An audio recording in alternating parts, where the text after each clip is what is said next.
गए थे कि भाई आप लोग कृष्ण तो चले गए, आप क्यों उनके प्रेम में नहीं माने। लेकिन हमारी स्थिति वही है कि जैसे कूप में भंग पड़ी होती है, तो हमारी भी स्थिति आपके साथ मिली हुई है कि जैसे विष कीड़ा जो है वो मधु को, फल को छोड़कर विष को ही खाता रहता है, उसी में उसको मजा आता है। वही हमारी भी स्थिति आपके साथ है। और तो क्या excellent hosting by Anil ji and Kalra, Nitish Kalra, और इन लोगों में संख्या के बहुत अधिक होने और कम होने का कोई फर्क नहीं पड़ता है, यही तो इनका जज्बा है। एक्सेलेंट होस्टिंग रश्मि और अजीत जी, आप लोगों ने पैनल का जो डिस्कशन कराया और बीच में वातावरण को हल्का रखते हुए चीजों को करते गए, मैं तो वहां से देख रहा था, बस आप सबों के बड़े बड़े पिन होंगे और फिर देखिए क्या माहौल होगा। And plan show by Ajay Jha, आलो का प्रोडक्ट के बारे में बातचीत करना, importance of demo, product demo, Hariom ji का पैनल में डिस्कशन में बात करना, या फिर खान साहब का, नीना जी का, और उसके बाद प्रथम हरकिशन जी और रहमान जी लोगों ने अपने विषय को, अपने टॉपिक को इतने अच्छे ढंग से लिया। टीम मीटिंग इसीलिए बहुत प्यारी होती है, जो लोग भी टीम मीटिंग में आकर न सिर्फ यहाँ घुसने के बाद यह भूल जाते हैं कि उनके कितने लोग आए, क्या सब हुआ, बल्कि यहाँ बैठकर वो सीखने की कोशिश करते हैं। वो सब लोग अगली टीम मीटिंग में, उसकी टीम मीटिंग में बस परफॉर्म भी करते हैं और आगे निकल कर भी आते हैं। और टीम मीटिंग इसीलिए होता भी है ताकि आप यहाँ से सच में अच्छे ढंग से सीख कर जाएं और साथ से लगा लें। तो आज आप सब लोगों ने शानदार किया, मैं आप लोगों के लिए जोरदार ताली चाहता हूँ।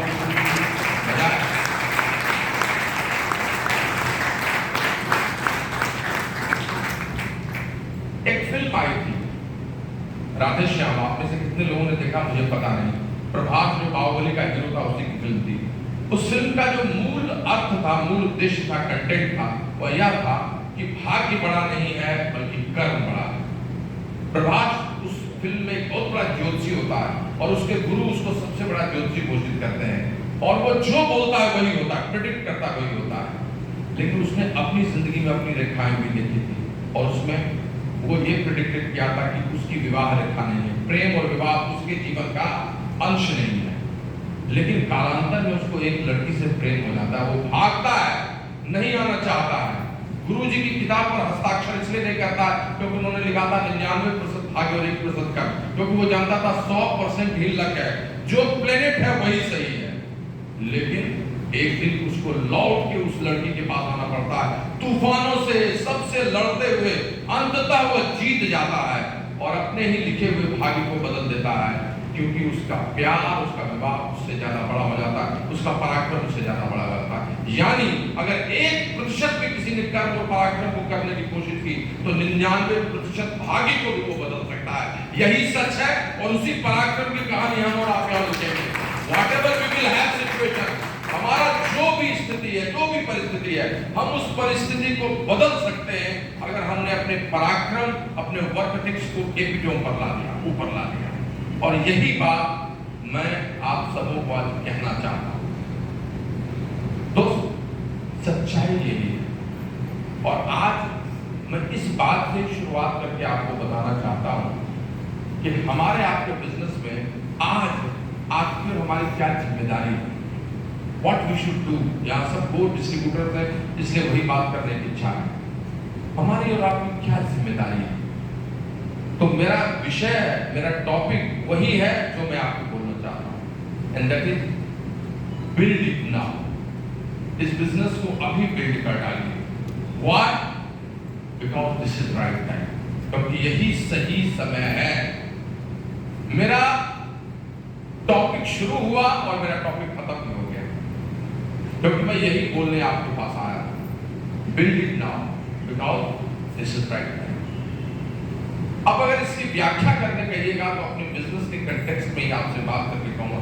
5 बातें हैं जिसके चलते मैं कह रहा हूं build it now, this is right time. What is right time? What is definition of right time? Right time का डेफिनेशन क्या है अपने बिजनेस के लिए? मैं हमेशा सरल और प्रभावित बोलना पसंद करता हूं और सुनना भी पसंद करता हूं। तो राइट टाइम का क्या डेफिनेशन है? जो सबसे पहली बात है जिसको सही समय कहते हैं, that is when you are fulfilling your eligibility criteria. जब आप योग्यताओं को पूरा कर रहे हैं तो वही सही समय है। आप देखते हैं किसी एग्जामिनेशन में जाते हैं, फॉर्म भरते हैं, फॉर्म भरने के लिए जो एलिजिबिलिटी क्राइटेरिया है, फॉर्म भरते हैं तो परीक्षा देने का समय है। राइट टाइम क्या है? आपकी परीक्षा के लिए भर दिए फॉर्म, आप एलिजिबल हो गए तो घुस गए। हमारे इस बिजनेस के लिए भी आप एलिजिबल हो चुके हैं, आपका राइट टाइम है। What is eligibility in this business? आप आज भी ओपन मीटिंग में सुन रहे थे, पहले भी बोलते हैं, इस बिजनेस में कौन एलिजिबल है, कौन कर सकता है, क्या अर्हता है, योग्यता है? पहला जो एम्बिशियस हो, तो आप महत्वाकांक्षी तो हैं ही, जो विलिंग टू लर्न, सीखने सुनने के लिए तैयार हो, तो आप तो सीख रहे हैं, सुन रहे हैं, आप बैठे हुए मीटिंग में, आप अपने अपलाइन के साथ बैठते हैं। और दूसरा who is willing to change, जो परिवर्तन करने के लिए तैयार है अपने आप में। काम नहीं करता है तो काम करेगा, सवेरे नहीं उठता है तो सवेरे उठेगा, 2 घंटे चुरा नहीं सकता है तो चुराएगा। आप अगर परिवर्तन को स्वीकार कर रहे हैं, सीखने सुनने के लिए तैयार हैं, काम करने के लिए तैयार है और महत्वाकांक्षी हैं, तो आप परिपूर्ण हैं इस व्यवसाय को करने के लिए। तो वो तो पूरा हो ही चुका है, तो क्या ये सही समय नहीं है आपके लिए? तो this is the right time.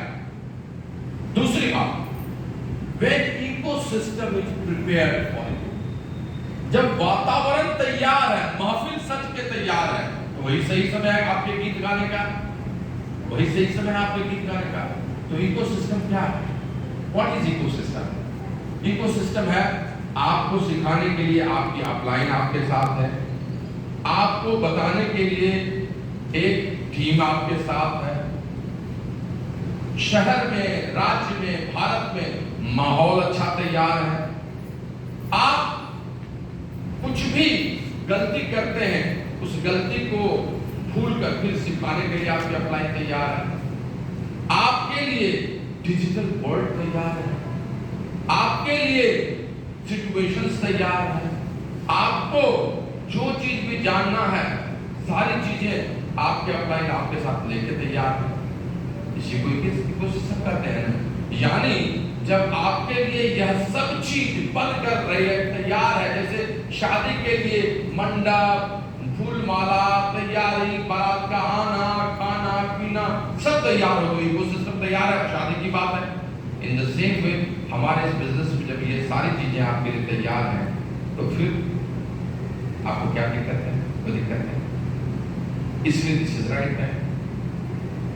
तीसरी बात, when your knowledge and your skill has become up to mark, आपका ज्ञान और आपका कौशल पीपल्स बिजनेस में, लोगों को जानने के बारे में, समझने में, आपको सीखने में, बेसिक्स, 9 पॉइंट्स, ये सब चीजें आपके साथ हो चुकी है। आपको आपके अपलाइन ने बेसिक मीटिंग स्टार्टेड करा दिया है, आपको सीरीज सुनाने के लिए दे दिया है, आपको प्लान कैसे दिखाया जाता है वो बता दिया है, ऑब्जेक्शन हैंडलिंग की बात अभी रहमान जी कर रहे थे वो आपके साथ हो गया है, आपको पीपल्स स्किल कैसे बात करेंगे, लोगों को कैसे इनवाइट करेंगे, वो सब चीजें बता दी गई हैं। जब ये सारी चीजें आप जान चुके हैं, तो फिर बिजनेस बिल्ड करने का राइट टाइम तो यही है ना। फिर और क्या चाहिए आप? When your knowledge and skill is up to mark, this is right. तो तीसरी ये बात। चौथी बात, when your regions are big enough and ignited, जब आपके काम खूब बड़े हो चुके हैं, मजबूत हो चुके हैं और ज्वलनशील भी हैं और वो एकदम तेज है, फबकते हुए, दागते हुए, तो वही समय है राइट टाइम आप। जब परिस्थितियां कुछ भी होती हैं, आप उसको काट पीट के पहुंच जाते हैं। जब कितनी भी निर्ममता हो आपके स्थिति में, नौकरी में, कहानी में, वित्त में, लोगों से मिलने में, बाहर जाने में, कुछ और भी पारिवारिक, लेकिन आप उस सब से जूझते हुए आप अपने कारण को उससे बड़ा किए हुए, जब सर्कमस्टांसेस आप पर कोई असर नहीं डाल रहा है, then this is right time to build business। अभी प्रथम आए बोलने के लिए यहाँ बोल रहे थे, उनके बेटे का नीट का एग्जाम था, उनके बेटे का, भतीजे का, नहीं किसी का, 2 बजे से 5 बजे तक। It was a good enough reason to escape, but he didn't escape. He came here, he joined, he spoke. What did it mean? It means his reasons are big enough. यही सोचने का तरीका है। इसी तरह से सोच सकते हैं। अच्छा खासा पेन है हाथ में, लेकिन फिर भी आया, मैं बात कर रहा हूँ। चलने में कॉलर पैंट भी भूल गया, अब लौट के नहीं जाऊंगा। ऑलरेडी मैं सोचा था तैयारी शुरू हो जाएगी, थोड़ी देर से आऊंगा, लेकिन ज्यादा देर तो नहीं कर सकता। 1 घंटे के बाद तो आना प्रवेश करने का मतलब है कि आप 1 घंटे लेते। आपको अपने कारण को जब बड़ा होते देखेंगे, जब आपको हमेशा कसक होगी यार अब कर देना है, जब आपको लगेगा यार लोग क्या कहेंगे, जब आपको लगेगा नहीं यार 2 घंटा निकालना है, तो समझिए राइट टाइम आपका वही है, और फिर वहीं पर आप एक बड़ा बिजनेस करने के लिए तैयार हो जाए। So this is 4th point why this is right. And last but not least, the 5th point is which you have to understand, जो सबसे महत्वपूर्ण है, जो सबसे महत्वपूर्ण है, when your survival is on stake, जब आपका अस्तित्व ही खतरे में हो जाए, तो वही समय है बचने का, वही समय है प्रार्थना करने का, वही समय काम करने का है। जब गज को ग्राह ने पैर पकड़ लिया, भारी भरकम होते हुए भी उसका सर्वाइवल ही स्टेक पे आ गया, खतरे पे आ गया। जहां मंदिर है हाजीपुर में, आप जानते हैं हरिहरनाथ का, तो कहानी वही है। हाथी को जब मगरमच्छ ने पकड़ लिया और खत्म करने को था, सर्वाइवल स्टेक पे था, तो उसने कहा हे गोविंद राघव शरण, अब तो जीवन हारे, अब तो जीवन जाना। जब द्रौपदी का चीरहरण सर्वाइवल स्टेक पर था, तो दरवाजे पर कृष्ण खड़े थे और घुस गए। जब आपका सर्वाइवल आपको लगे इसके भाई यार अब नहीं होगा तो अब खत्म बात हो जाएगी, अब नहीं तो अब नहीं लौट सकते हैं, जब आपके लिए वो अंतिम बैटल जैसा लगे, समझिए सही समय वही, राइट टाइम वही। और अगर आपके जीवन में ये है तो बिल्ड इट नाउ। अब आपको इस बिजनेस को बिल्ड करना चाहिए, अब आपको इसको जोरदार तरीके से करना चाहिए, अब आपको रुकना नहीं चाहिए, अब आपको वो सब शक्ति झोंक देनी चाहिए जिसको लेकर आपको जाना है। अब आपको कहना चाहिए ऐसा समय होगा जैसा कभी नहीं देखा था। अब आपको घोषणा करना चाहिए, मन ही मन में 5 जन शंख को बजा देना चाहिए।